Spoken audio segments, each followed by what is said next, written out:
they say the third time's the charm, but I highly doubt it. Start this over, and what a way to start. These aren't all the RCXs I own. I own a few more than this, but I wanted to start off with this nice little collage of RCXs. Because lately, basically a friend contacted me on Facebook Messenger and says, I'm trying to get the RCX working on newer hardware because old hardware doesn't last too long anymore. The problem I remember historically was that this tower would not work on anything newer than Windows XP and would not work on anything greater than 32-bit software. I never had to worry about it since, back in the day, since 1998, because I've always had a Windows XP machine that would run it. And right now I still have stored below this table here a very, very, very old laptop running Windows XP 32-bit and having the RCX software on it and then QC on it, and that's all it does. I turn it on when I need to program an RCX, and I turn it off when I am done. So it's lasted a very, very long time now. But I had thought at some future point that that laptop is going to die, and then what would I do? And I thought, well, for work, I get to dabble in VMs, the virtual machine environment, where you spool up a virtual operating system on a physical hardware platform. And you can spool up whatever operating system you want, basically. And I was going to get around to trying to create a Windows XP machine in the VM, a virtual machine environment, and see if it would work. I just never got there. But when my friend contacted me, he says, there's this guy, I'll go back to the webpage in a second. There's this guy on the internet, right here,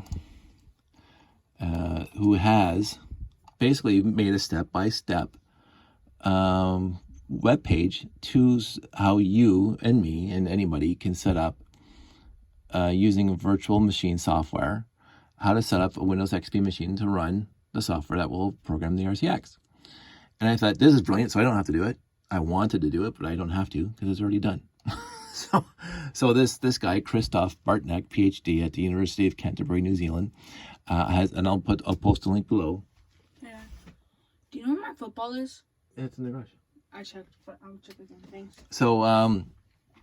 So he has this walkthrough, and it's a pretty quote unquote easy walkthrough. There are a few critical points here, and we'll just go through them because as you can see in my previous video, I had it working. I've uninstalled all that software from this machine, so I can do it from scratch to show you that I can do it from scratch, how you can do it from scratch. But you first of all, of course, you need RCX, and you need an IR tower, but you need the VirtualBox software, and he has a link to it, and you need the robot invention system software, which there's a link to it. But you also need Windows XP. You need a bona fide licensed copy of Windows XP. Which he's not going to link to because you have to have your own. So I just happen to have mine from my previous jobs. So I'm pretty much set. So he basically he step by step you through this thing. So we're just going to do this. I have all the software downloaded over here. The first thing is that you have to do is you have to install the VirtualBox software. And so the VirtualBox 6.12, and of course, yes, you want to install this. And so, yeah, we're going to be watching a lot of installation processes here. And there's things I'm going to screw up and go back on. But basically, you install Oracle VM VirtualBox 6132 setup. I make sure everything's installed on the laptop. I don't like to have anything left off the laptop. It's basically all default stuff. Just say yes to everything. And it installs. And I'm installing this on my Windows 10 machine. So it's not the latest Windows 11, but it's a Windows 10 machine. It's got to be 5 or 6 years old now. But, more than that. But anyway, it's a Windows 10 machine, HP EliteBook 9470. It's a pretty old machine. But it runs, it has 256 gigs on the hard drive space, and it runs just fine. So this is the actual software when it's installed, Oracle VM Virtual Manager. And so this is installed now. There's nothing here. There's no VMs, no virtual machines yet. And this is what the software is going to tell us to do. So we've installed Run the VirtualBox installer, double click on the download. Okay, so we've installed, now it says you have to install Windows XP, and this is how you do that. You click on the new to start the virtual machine. Now I'm thinking that his software version of Oracle VM VirtualBox is either newer or older because it's missing a few steps here. It's underneath machine, you click new. It doesn't say that there, it doesn't matter. And I'm going to call it Windows XP. Win XP. And I'm going to increase the memory of all my machines, my virtual machine, to be 4 gig. And so that's going to be 4096 meg. Go over there, 4096. Create the virtual hard disk now. That sounds good. Create. It's going to say this. It's going to put it on a space on VDI, which is a virtual disk image. It's going to save it somewhere in your drive. File size. I'm going to increase it from 10 to, we're just going to put, and we want it like a quote unquote 80 gig hard drive. So we got an 80 gig hard drive. VDI is perfect. Fixed disk. I like fixed better than, so dynamically just means that it's not going to take the entire 80 gig. It's going to use whatever hard drive space it's using and then take over more and more hard drive space the more and more you add machines to it or software to it. You install whatever you want on your Windows XP machine. I like fixed, so now it's permanently set to 80 gig. It's taking up 80 gig of your hard drive space. Make sure you have 80 gig of hard drive space to use that you have free and clear, by the way. Before you do this, I have a 256 gig hard drive in here, and I'm only using like 100. So so I'm going to create that. So right now it's creating a virtual computer on here with 80 gig of hard drive space, 4 gig of memory, and 3 minutes. Oh, I'm only going to fall asleep now. Basically, it's taking up. This is going to take a while. I don't know if I'll be able to fast forward this part, but I'll vamp in the interim.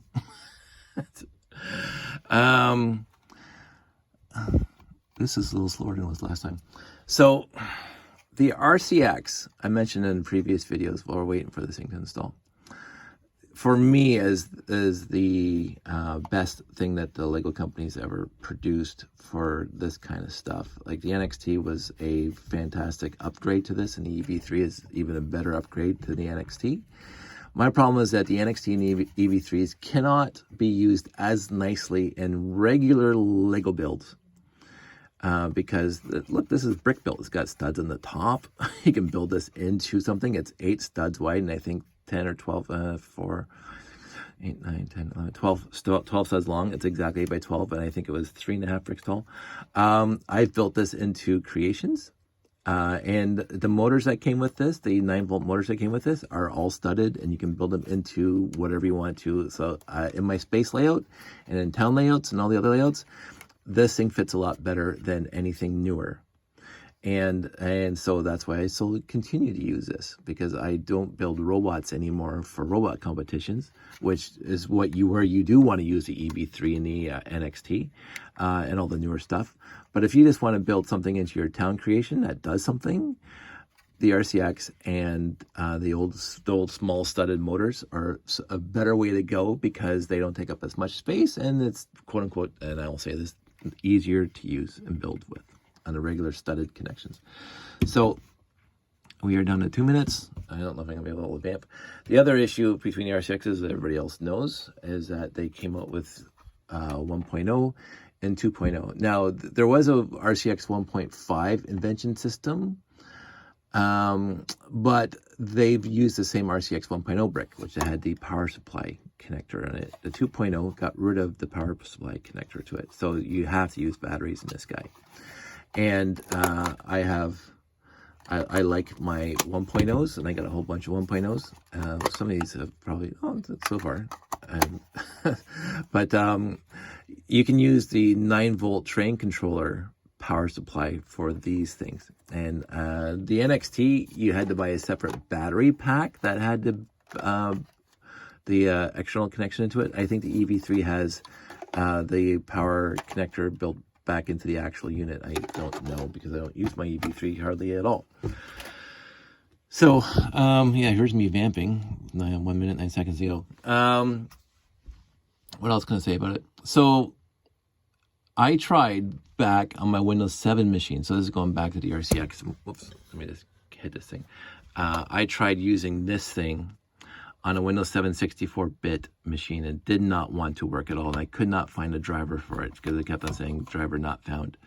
So I just gave up on it and I just kept on using my Windows XP machine. But that's the actual issue. And again, this is me back in the day on LugNet and talking to smarter people than me. They said the driver would not work on 64-bit machines and it would not work on anything newer than Windows XP. So that's why I just kept my Windows XP machine going. But again, as I say, the XP machine's eventually going to die and I'm going to have all these RCXs. They're going to be basically paperweights. I don't want that. So I was going to do a VM at some point, get around to it. But the fact that Christoph actually did it here and give us a nice walkthrough is fantastic. So we're just going to walk through or use his walkthrough and see how it works and go from there. And we are almost done. This is Microsoft time, 16 seconds. Of course, it's done 16 for, down to 13. Microsoft time, watching little bars go across the screen my entire life, doing IT stuff. If you selected dynamic, this would be a lot faster because it wouldn't have to allocate the entire 80 gig. But I don't like dynamic myself. So now we have a Windows X machine is powered off. As it says, so let's go through some of the stats here. It says Windows XP, 32-bit operating. No, I said 32-bit. I think his instructions said Windows 64, Windows 64, Windows XP 64-bit. Let's see. I think it said that somewhere in here. Up here maybe. I could have sworn I saw that.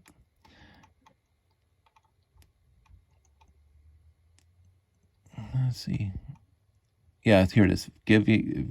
Select Windows XP 64-bit. I selected 32-bit for Windows XP.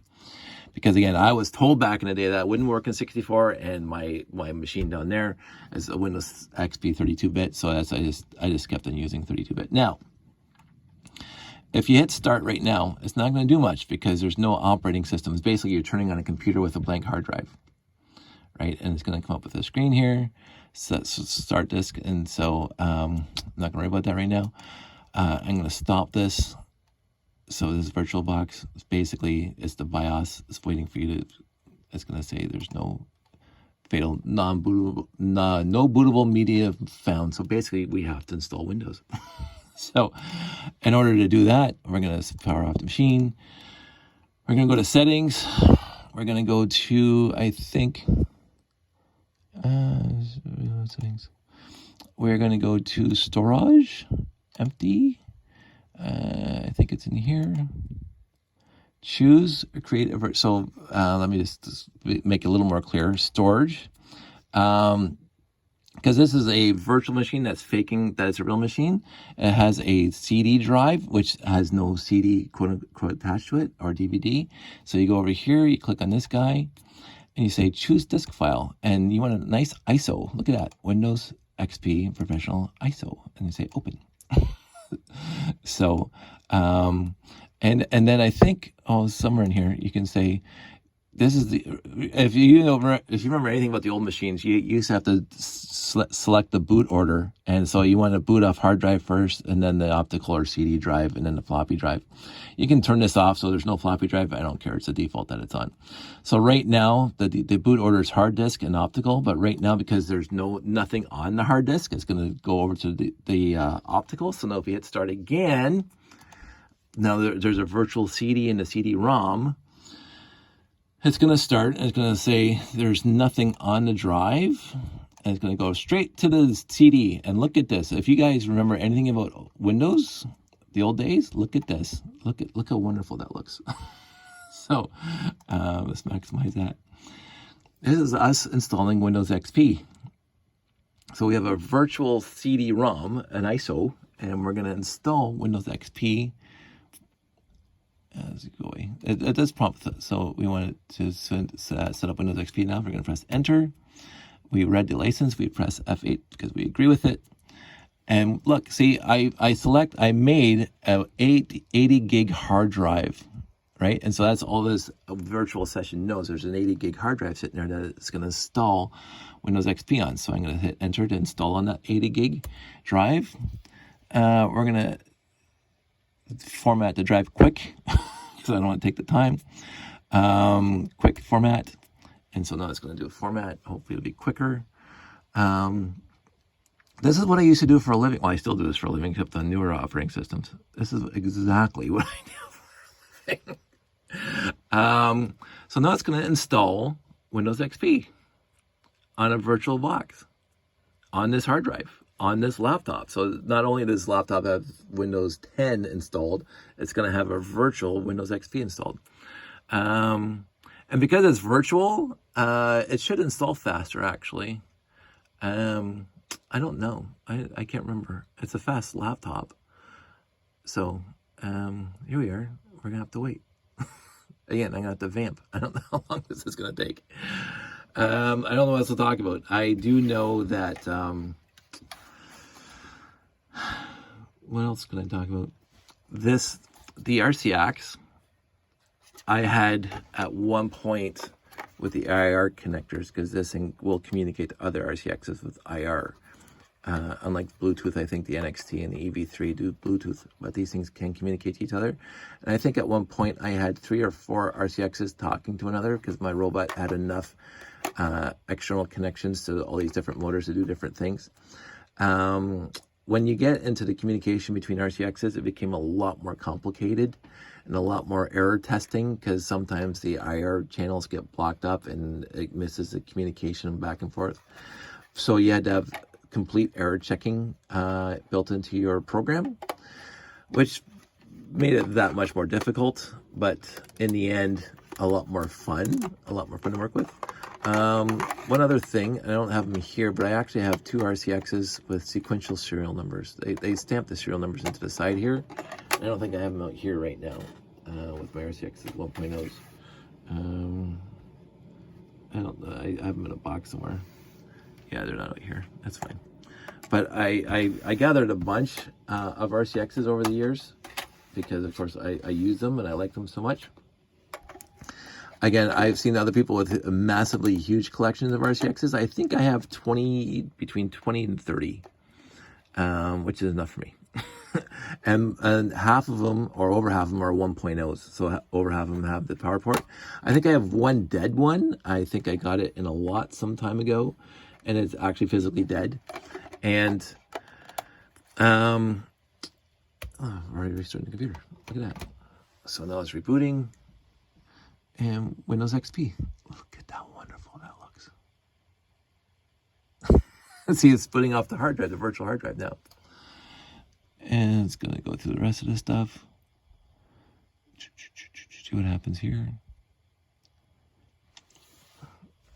I've gone through this 3 or 4 times now, and it seems to be doing something different every time, which is fine. It's just what happens.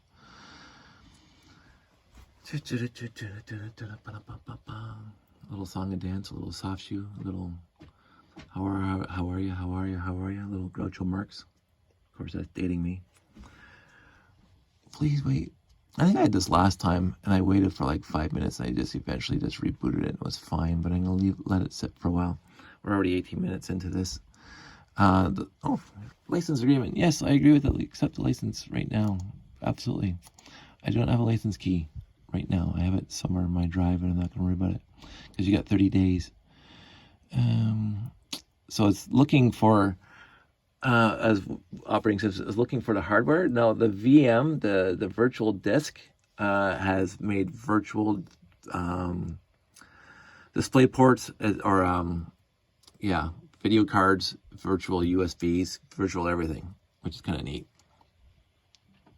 So I was trying to figure out exactly what it has connected to the actual VM. So Windows XP, and you can set the video card preferences too.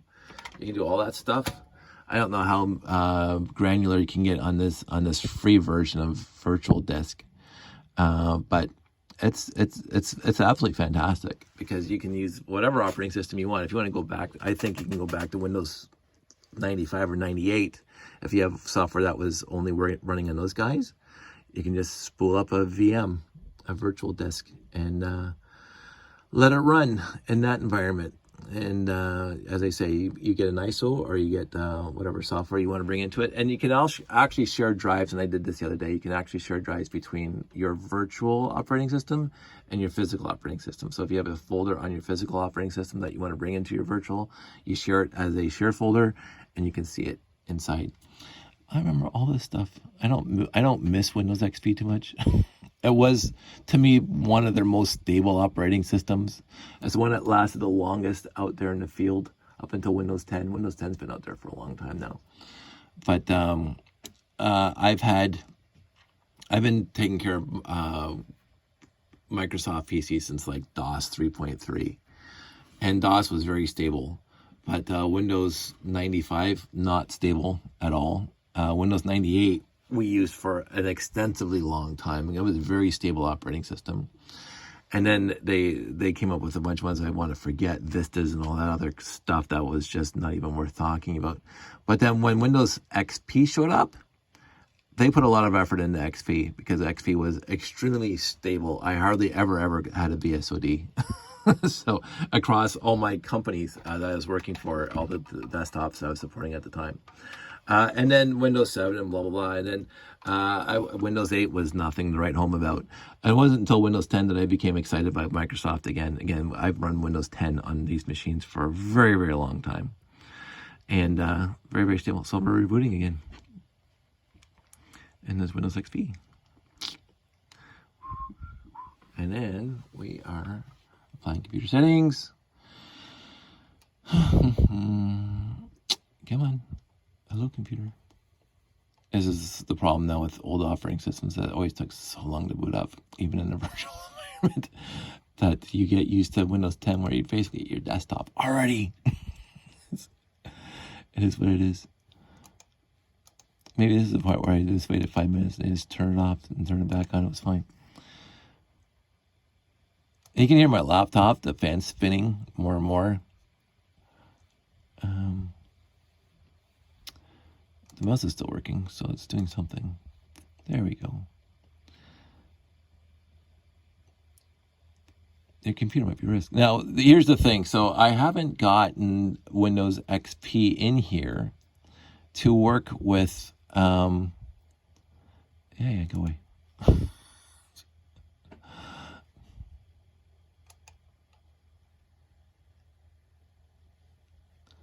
I haven't gotten Windows XP here to...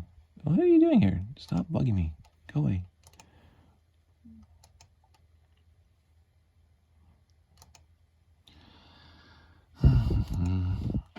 I didn't do this last time. I don't know what's doing. What doing? I didn't do any of this last time.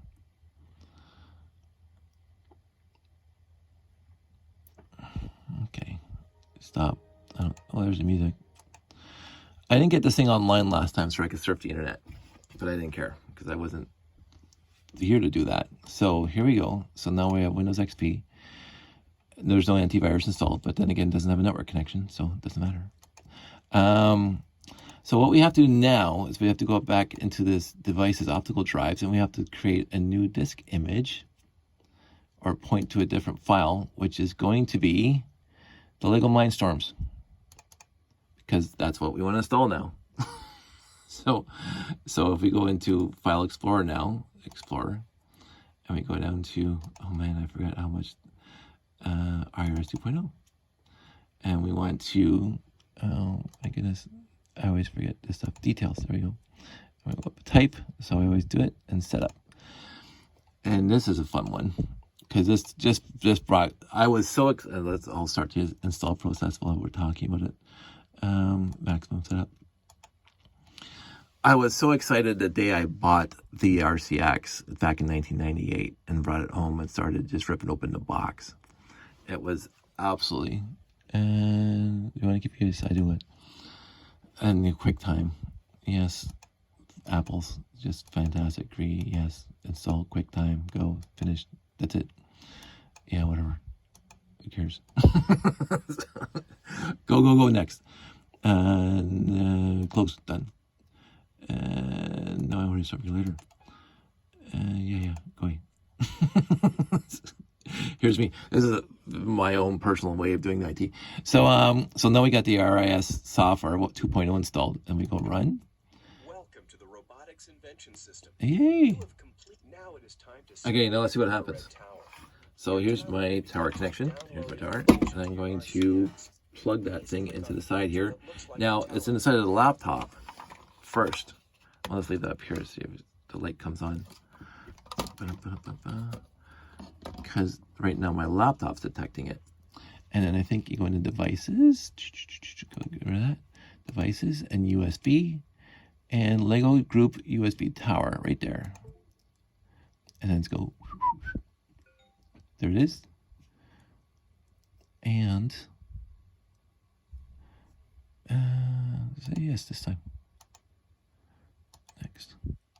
So it found the software for the USB tower, finished. So now it's on, and if I go forward, you will need to plug the infrared tower into your computer. For best plug results, plug it directly into the back of your computer or a high-powered hub. Devices, Click the USB. forward button after you have done this. Let's see. It worked last time. The light's not coming on. I think that's what people are talking about. Now it is time to set up your infrared tower. Let's figure this out, because last time I didn't have an issue with this. I just unplugged it, I plugged it in, I found it, and it even shows up. The light's on now. The light showed up. USB, LEGO group. There, done. And now forward.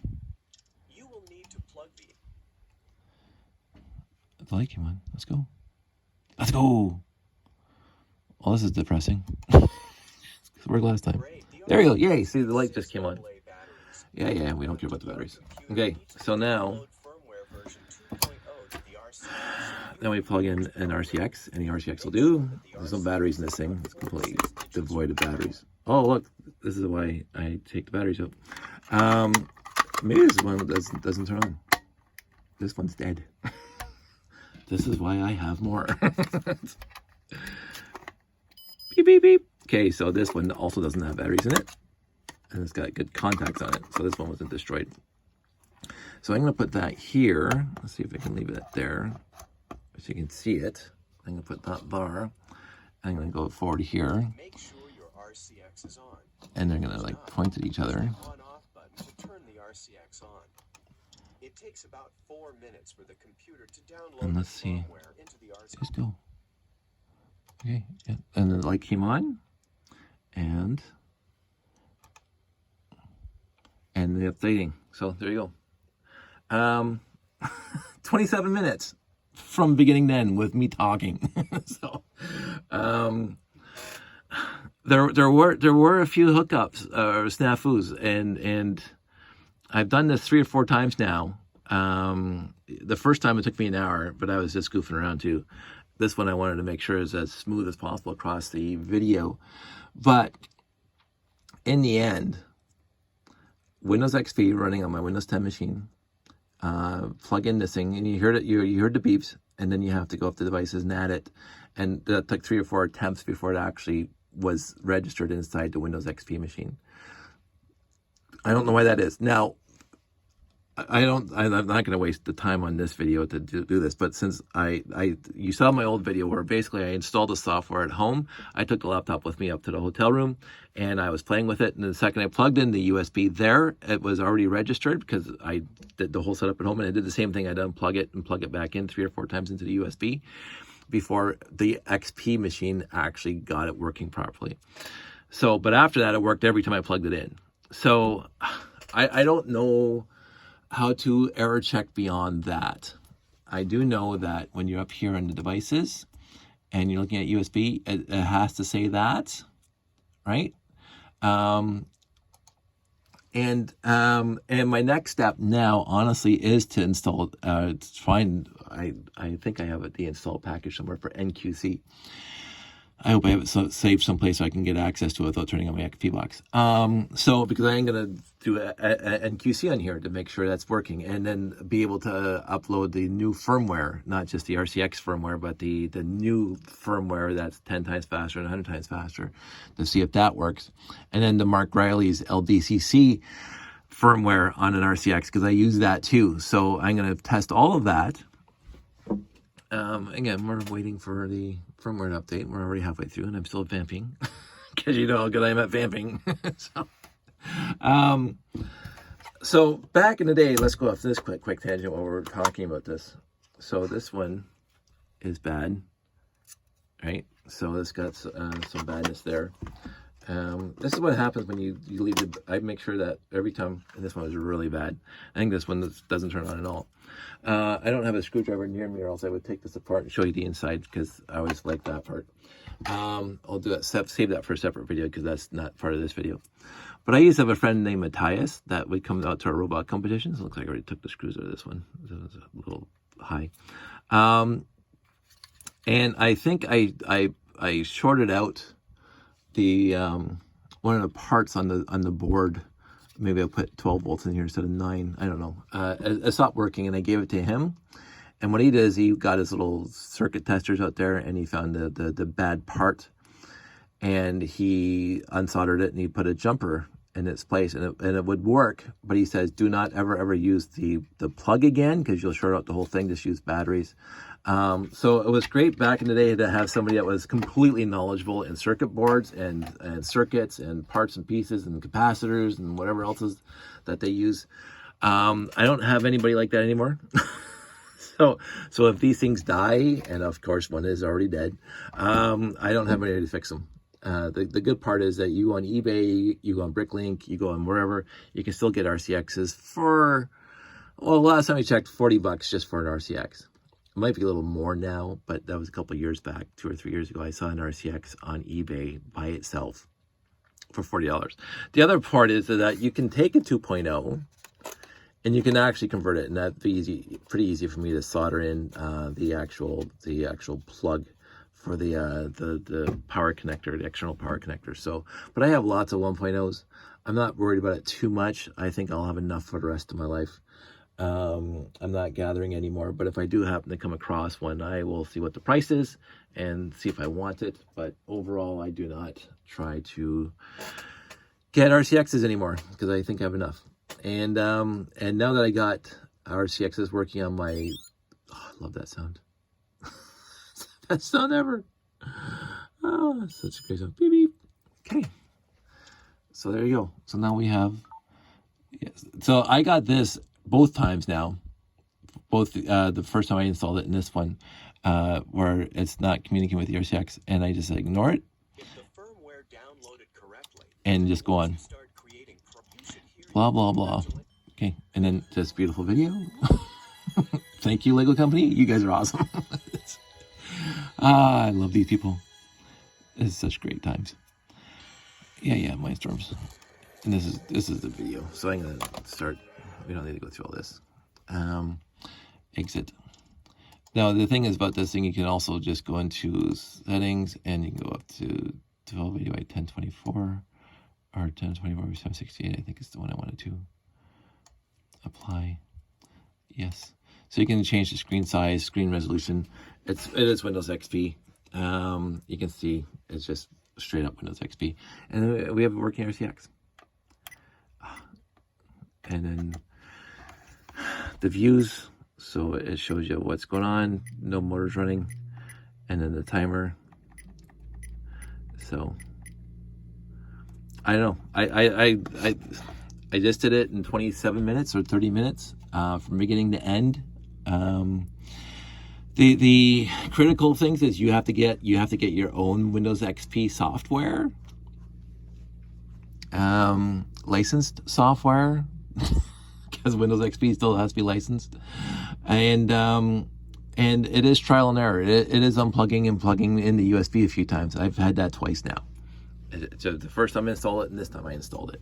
So your mileage may vary, but as you can see, we did the whole thing nonstop without too much issue here.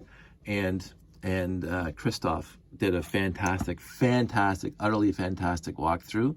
We stopped basically following it a while back, but if we go back to it, he's basically did everything we just did. Select this image and then the XP, install the XP, and then install the software, RIS software, and then connect the USB connection, and then found new hardware. It's everything we just did.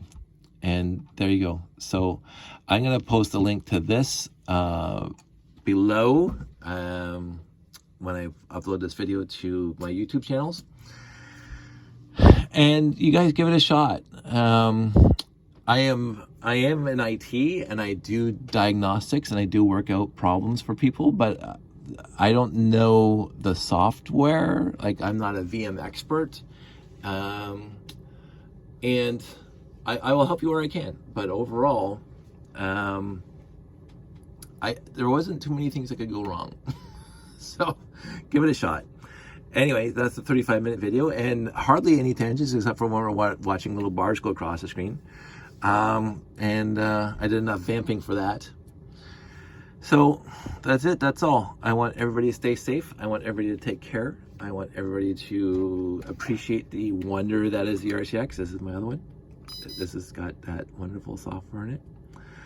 This is the rocket, and again, I don't want to go off on too many things, tangents right now, but this is the RCX that gets placed into the rocket launch tower inside the space layout, and this thing will run monorail loop 1 and monorail loop 2, and I might do another monorail loop on this guy, and this is why I wouldn't mind having somebody as an expert in electronics, because I used to know how much milliamps this thing could produce, push out on full power for each one of these, and I don't know how many milliamps the actual monorail motors take. So I don't know if I'm going to burn out these ports. Mark Riley's LDCC, basically they combine all 3 ports. So you put the 2x8, the electrical brick on it, plate on it, I mean, and then so you got all 3 ports powering with enough milliamps to power a train motor. I'm not sure if I should be doing that. I need to get some numbers, but I'm not an expert by any stretch of the imagination. But I'm expert enough to get this done. So that's it. That's all. Everybody stay safe, take care, and I will talk to you soon.